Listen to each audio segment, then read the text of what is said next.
What? I have to get a visa to go to Europe? Is that true? You've probably heard this on the news, and it's true, sort of. What is true is that you have to get pre-authorized.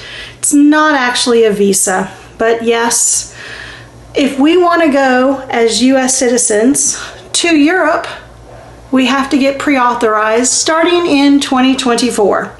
So what is this new process? It's another acronym that we have to learn, and I'm going to have to look down because I don't have it memorized. ETIAS, the European Travel Information Authorization System. It's going to keep a record of who enters and leaves the Schengen Zone. And I probably did not pronounce that correctly, but it's basically those European Union countries. So yes, US citizens are going to have to do this starting in 2024. Why? Why do we have to do this? It is because the 30 countries in the European Union, along with a few micro countries, and I will have somewhere over here so that you can see which countries we're talking about. They are requiring this beginning in 2024, and they're doing this because they want to keep track of who's coming into their countries. Their borders are all completely open. They've never required US citizens to actually have a visa or any kind of authorization. We can just get on an airplane and go. So this does mean that you're going to have to actually plan your trip, which you're probably already planning, but it is an added step. What do you need to do? So you can go online, and there's going to be a website where you're going to actually complete an application, and you can also do this on your mobile phone. It's not very difficult. On that application, here's what they're going to ask. Ask for your name, your date of birth, and your gender. They're also going to want your passport number, your country of origin, the issue date, and when it expires, your occupation or your job.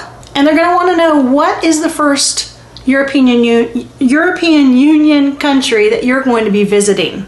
They will also ask about any criminal history, drug use, and if you've been into areas that have conflict. So once we put that information into an application, you're going to know pretty much instantly if you've been authorized. They're going to take that information.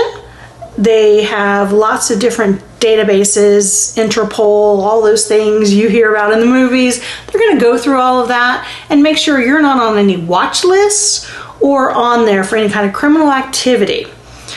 If you don't get instantaneous approval or instantaneous authorization, it might take a little bit longer because maybe there's some additional questions they need to ask you. So they will contact you via email because you'll be providing them your email address and possibly ask for additional information. At that point, they will not be doing it electronically as far as checking everything. They're actually going to have a person manually looking at all this information. How much is this going to cost? It's going to be €7, probably like $8 or $9 US, just depending on the exchange rate. If you are under the age of 18 or over the age of 70, it's free. You still have to complete the authorization, but you don't have to pay for it. The recommendation is that you do this 96 hours before you leave. Something else to take note of. They're going to send you an email once you've been authorized.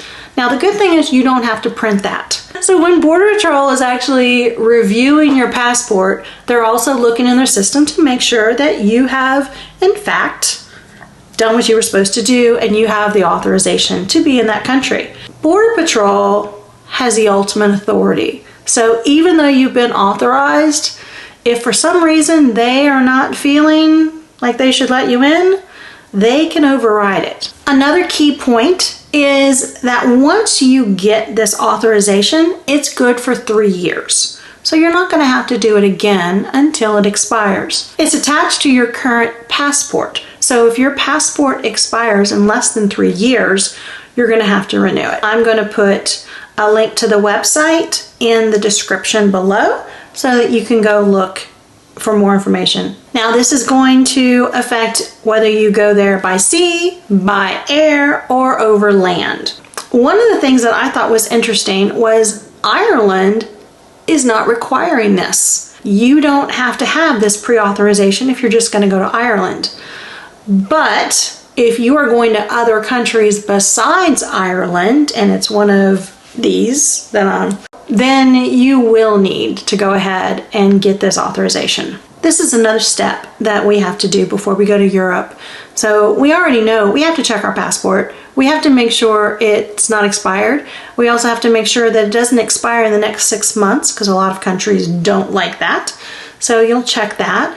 And this is one more step to add to it. We have to make sure we have the authorization to go. So I don't know about you, but when I'm going to Europe, I'm planning this in advance. I just don't say, oh, I'm going to go to Europe tomorrow. That is not normally how I do it. So I will be doing this before I'm going to Europe next year, as just part of the steps that I have to do. So I hope this was informative, gave you the information you need. I think we're probably just going to have to be patient with the process and just do a little extra planning before we're going to one of these European countries. In my description below, I have some of the items I love when I travel. So if you'd like to go see what those are and maybe order some for yourself, I have the links below. Please like and subscribe. Thank you, and safe travels.